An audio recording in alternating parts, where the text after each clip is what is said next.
اگر رمضان کے روزے نہ ہوتے تو امیروں کو یہ پتہ ہی نہیں چلتا کہ بھوک کی تکلیف کیا ہوتی ہے اور پیاس کی شدت جو ہے اس کا کیا اضطراب پیدا ہوتا ہے اس کے نتیجے میں. جی جی تو ایک طرح سے ایک فائدہ تو سماجی طور پہ اس سے یہ ہوتا ہے. دوسرے یہ ہوتا ہے کہ آپ اس بات کا خیال رکھیں کہ لوگ کم کھانے سے نہیں مرتے بلکہ زیادہ کھانے سے بیماریوں کا شکار بھی ہوتے ہیں اور اس کے نتیجے میں موت کا لقمہ بھی بن جاتے ہیں. طبی نقطہ نظر سے جی میں طبی نقطہ نظر سے بھی اگر آپ دیکھیں تو اس اعتبار سے اگر آپ دیکھیں تو رمضان کا جو ایک معاملہ ہے وہ یہ کہ وہ ہمیں اس بات کی تلقین کرتا ہے اور تربیت کرتا ہے کہ ہم جو ہیں وہ اپنی جو بھوک اور پیاس ہے اس کی کفالت تو کریں, اس کی تشفی کا سامان تو کریں, ہم کھانا بھی کھائیں پانی بھی پئیں لیکن اس کے لیے ایک حد رکھیں. جی جی جی اور اس طرح سے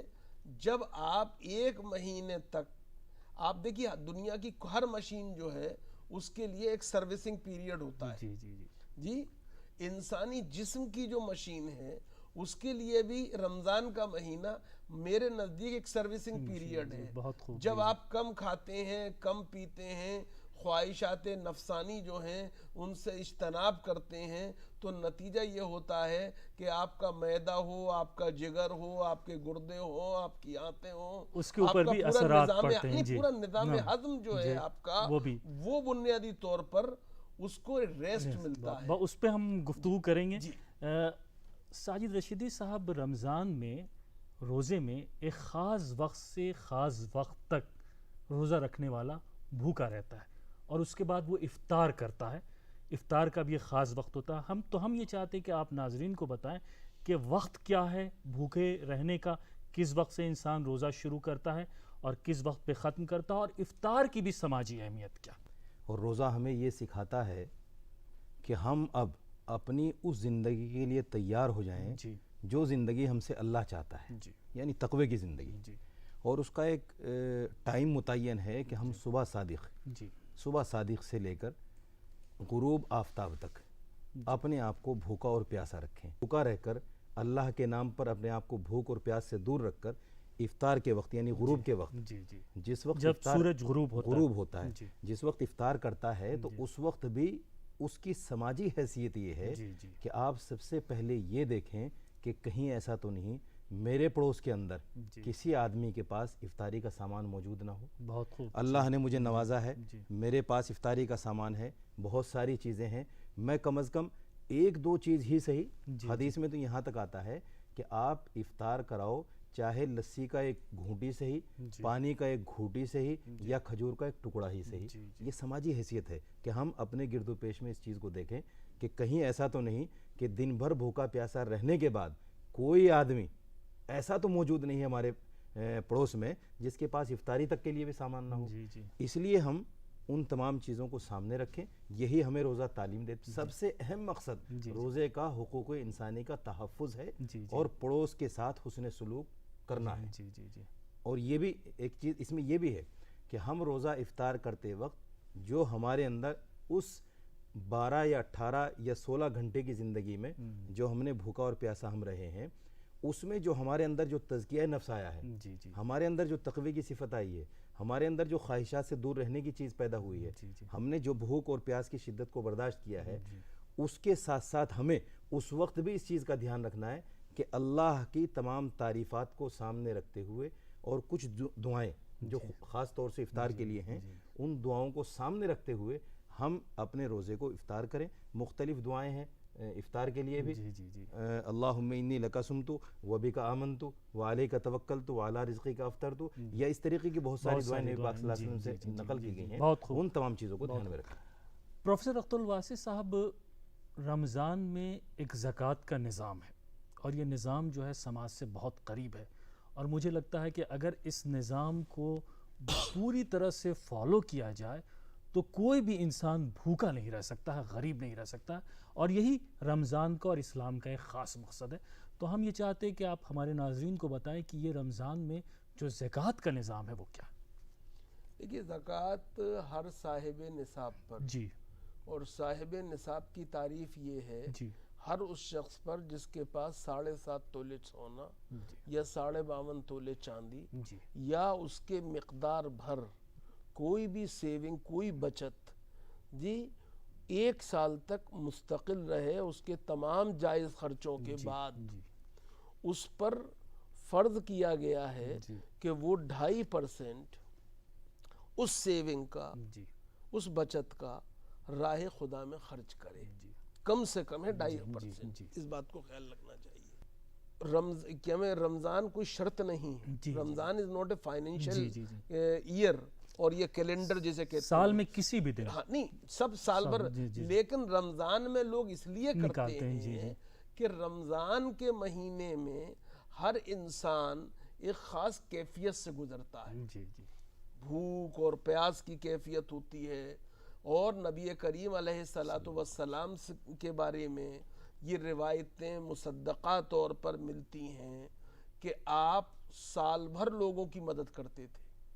لیکن رمضان کے مہینے میں غریب غربا، مستحقین، نادار، مفلس لوگوں کی مدد، ضرورت مندوں کی مدد آپ اس طرح کرتے تھے جیسے کہ تیز باد بہاری چل رہی. بہت خوب بہت خوب. تو اسی نسبت سے لوگ رمضان کے مہینے میں زکوٰۃ نکالتے ہیں، اور زکوٰۃ جو ہے اس کے اندر یہ ہے کہ ایک بات تو اس سے یہ ہے کہ یہ ارتکاز دولت جو ہے، کنسنٹریشن آف ویلتھ نہ ہو، اس کے لیے کوشش ہے. آپ جب دیتے رہیں گے 2.5%، دوسرے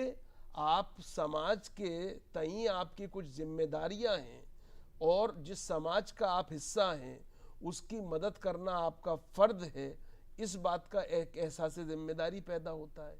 تیسری چیز جو ہے وہ یہ کہ آپ زکوٰۃ اس کو دیں گے جو آپ کے قریب ترین لوگوں میں سب سے زیادہ مستحق ہوگا. جی جی اور اس کے اندر مثال کے طور پہ آپ کسی غریب بچی کی شادی کے لیے بھی دے سکتے ہیں، جی کسی کی تعلیم کی ضرورت کے لیے بھی دے سکتے ہیں، کھانے پینے کی ضرورتوں کی کفالت کے لیے بھی دے سکتے ہیں. تو آپ مختلف چیزوں میں زکوٰۃ دے سکتے ہیں. سر یہ اتنا خوبصورت نظام ہے کہ مجھے لگتا ہے کہ اگر اس کو فالو کیا جائے تو سماج میں اسلامی تاریخ میں ایسے ادوار گزرے ہیں اور آج بھی ایسے اسلامی مسلم معاشرے موجود ہیں کہ جب زکوٰۃ لینے والا ہی نہیں ملا. مثال کے طور پہ آج بھی اگر آپ دیکھیں تو خلیجی ممالک کے اندر جو وہاں کی مقامی آبادیاں ہیں وہ زکوٰۃ نکالنے والی ہیں، زکوٰۃ لینے والا نہیں ہے کوئی لوکلی ان کے یہاں. جی تو یہ اصل میں بات اگر اس کو کیا جائے، میں یہ ایک بات اور بہت دلچسپ سے کہتا چلوں کہ زکوٰۃ کے معاملے میں بابا فرید الدین گنج شکر کا ایک میں یہاں پہ قول ضرور آپ کو سنانا چاہتا ہوں اور آپ کے توسط سے آپ کے ناظرین تک پہنچانا چاہتا ہوں. بابا فرید الدین گنج شکر سے کسی نے کہا کہ بابا زکوٰۃ کا کیا معاملہ ہے؟ تو انہوں نے کہا زکوٰۃ میاں 3 طریقے کی ہوتی ہے. ان کا کیا مطلب؟ کہا ایک زکوٰۃ شریعت ہوتی ہے، 2.5% دو اور بقیہ سب اپنے پاس رکھ لو. دوسری زکوٰۃ طریقت ہوتی ہے، ایک زکوٰۃ شریعت ہو گئی ہے، دوسری زکوٰۃ طریقت ہے کہ 2.5% رکھ لو بقیہ سب اللہ کی راہ میں دے دو. اور تیسری زکوٰۃ حقیقت ہوتی ہے کہ سب کچھ اللہ کی راہ میں دے دو اور اپنے لیے کچھ مت رکھو. بہت خوب بہت خوب. جی تو یہ چیز ہے، مطلب یہ میں نے اس لیے کہا کہ زکوٰۃ کی غیر معمولی بہت اہمیت ہے رہی ہے. رمضان میں ایک تصور ہے، بلکہ ایک رمضان کا ایک بہت خاص حصہ ہے فطرے کا نظام، جو مجھے لگتا ہے کہ وہ بھی حقوق انسانی کی اور سماج کی بہت زیادہ تحفظ کرتا ہے. تو فطرہ کیا ہے اور اس کو کس طرح سے نکالا جاتا ہے رمضان میں، اس کی وضاحت آپ کریں. زکوٰۃ جو ہے وہ صاحب نصاب دے رہا ہے، لیکن فطرے کے اندر جو صاحب نصاب ہے اور سربراہ خاندان ہیں، جو کہ معاشی کفالت کے لیے خاندان کی ذمہ دار ہے، وہ جتنے لوگ اس کے ڈیپینڈنٹس ہیں، اس کے متوسلین ہیں، متعلقین ہیں، ان سب کی طرف سے وہ فطرہ نکالا جائے گا، وہ فطرہ نکالا، الگ الگ بھی دیے جا سکتے ہیں، علیحدہ علیحدہ بھی دیا سکتا ہے، لیکن اگر ہر آدمی نہیں اگر وہ ہے تو ٹھیک ہے، لیکن مثال کے طور پہ جو ہمارے گھروں کے اندر اور ہماری وہ پوری وہ ہے کہ ہم مثال کے طور پہ جیسے ہمارے یہاں بیویاں کماتی نہیں ہیں، لیکن بیویاں جو ہیں ان کی طرف سے دیا جاتا ہے، تو گھر کے افراد خاندان جتنے ہیں آپ ان سب کی طرف سے پر ہیڈ جسے جی ہر آدمی کا جو ہے وہ دیتے ہیں۔ زکوٰۃ و فطرے کی تو بات بہت خوبصورت سے آپ نے وضاحت کی۔ ایک چیز ہے کہ رمضان میں روزے میں انسان کی ایک کیفیت یہ بھی ہوتی ہے کہ وہ تقوی سے بہت قریب ہوتا ہے اور برائیوں سے بھی دور رہتا ہے، تو سماج میں ایک بہت بڑا حصہ جو ہے وہ رمضان کا روزے کا یہ بھی ہے کہ انسان ہر طرح کے کرائم سے بالکل دور رہتا ہے۔ رمضان کے روزوں کی دو کیفیتوں کو سامنے رکھنا چاہیے، ایک تو یہ کہ روزہ واحد عبادت ہے جس کے اندر کی نمائش نہیں ہے، مطلب میں اس کو کسی غلط معنی میں نہ لیں، لیکن بہرحال جب ہم نماز پڑھتے ہیں تو جماعت سے نماز پڑھتے ہیں تو لوگ ہمیں مسجد جاتے آتے دیکھتے تو ہیں، گھر میں پڑھیں، بازار میں پڑھیں، جنگل میں پڑھیں، کہیں پڑھیں، جہاں پہ پڑھ رہے ہیں کسی نہ کسی کی نگاہ تو پڑتی ہے نا۔ جی زکوٰۃ جو ہے وہ اس طرح دینے کا حکم دیا گیا ہے کہ دائیں ہاتھ سے دو تو بائیں ہاتھ کو خبر نہ ہو، لیکن بہرحال جسے آپ زکوٰۃ دیتے ہیں اسے تو پتہ ہوتا ہے نا کہ آپ نے اسے زکوٰۃ دی۔ ایک آدمی تو موجود ہے نا۔ حج کا معاملہ یہ کہ حج ایسی عبادت ہے کہ جہاں آپ کو ہزاروں لاکھوں لوگ دیکھتے ہیں، جاتے ہوئے بھی، آتے ہوئے بھی، اور تمام ارکان ادا کرتے ہوئے بھی۔ روزہ واحد عبادت ہے کہ جب تک کوئی شخص یہ نہ کہے کہ میں روزے سے ہوں کسی کو پتہ نہیں چلتا۔ ایک بات تو روزے کے اندر نمائش کا کوئی خانہ نہیں ہے، اسی لیے اللہ نے اس عبادت کا ثواب، یعنی ہر عبادت کا ثواب اللہ کے پاس ہے، لیکن خصوصی طور پہ اس عبادت کا ثواب اپنے پاس رکھا۔ ایک بات۔ دوسری بات یہ ہے، یہ بات بھی کہی گئی کہ اگر تم اپنے نفس پر ضبط کے ساتھ اپنے غصے پر قابو نہیں پا سکتے، جی اگر تمہارا اخلاق بہتر نہیں ہو سکتا، اگر تم غصے کا شکار ہوتے ہو، اگر تم بد مزاجی و چڑچڑے پن کا شکار ہوتے ہو، اگر تم برا بھلا کہنے پہ آمادہ ہو جاتے ہو، اگر تم گالی گلوچ کرتے ہو، تو ہمیں تمہارے روزے کی کوئی ضرورت نہیں۔ ڈاکٹر صاحب بہت ہی اہم بات ہے جو تقویٰ ہے، دیکھیے تقویٰ کیا ہے؟ تقویٰ ہے خدا سے ڈرنا، پرہیزگاری، جی، اور اللہ سے ڈرنے والوں کی سورہ بقرہ کی ابتدائی آیات میں اللہ نے جو پہچان بتائی ہے وہ یہ بتائی ہے کہ وہ بن دیکھے پہ ایمان لاتے ہیں، نماز قائم کرتے ہیں، اور جو کچھ انہیں دیا گیا ہے وہ اللہ کی راہ میں خرچ کرتے ہیں۔ بہت سر وقت کم ہے اور بہت سارے سوالات ہیں۔ ایک سوال جو رمضان کے تعلق سے اور روزے کے تعلق سے ہمارے ہندوستانی معاشرے میں بہت اہم ہے، وہ یہ کہ یہاں کئی مذاہب کے لوگ رہتے ہیں، اور ہندوستان کی خصوصیت یہ ہے کہ ہر مذہب کے لوگ ہر مذہب کی بہت ہی عزت کرتے ہیں۔ تو ہندوستان میں جو روزے کا تصور ہے اور افطاری کا تصور ہے وہ قومی یکجہتی کا بھی تصور ہے، وہ کیا ہے؟ اس کے بارے میں آپ کچھ بتائیں۔ آپ رمضان میں دیکھیے ہر آدمی جانتا ہے، مسلمان سے زیادہ مسلمان تو اپنے گھروں کے اندر، مسجدوں کے اندر افطاری کا انتظام کرتے ہیں، لیکن جو ہمارے بھائی ہیں وہ دوسرے مذہب کے ماننے والے ہیں، وہ ہمیں باقاعدہ انوائٹ کرتے ہیں اور افطار پارٹیاں رکھتے ہیں، چاہے وہ سیاسی طور پر ہو یا سماجی طور پر ہو، سیاسی بھی ہوتی ہیں سماجی بھی ہوتی ہیں، تو ان لوگوں کی نظر میں بھی ہمارے افطار کا، ہمارے روزے کا وہی مقام ہے جس مقام کو سماجی اعتبار سے ہم سمجھتے ہیں کہ بھئی روزہ ایک عبادت ہے اللہ کا نام لینے کی، وہی مقام ان لوگوں کی نظر میں بھی ہے کہ یہ لوگ ایک بہت اچھا کام کر رہے ہیں، لاؤ ہم ان کی افطار کرا کے ہم بھی اپنے حصے میں کچھ ثواب لے لیں۔ تو ڈاکٹر صاحب یہ سماج کو جوڑنے والا جو تصور ہے وہ بھی ہے ہندوستان میں۔ دیکھیے ایسا ہے کہ یاد رکھیے جس خالق کائنات نے ہمیں اور آپ کو پیدا کیا ہے، سب کو پیدا کیا ہے، وہ رب العالمین ہے، اور جس نبی کے ذریعے ہمیں روزے کی سوغات ملی ہے وہ رحمت للعالمین ہے،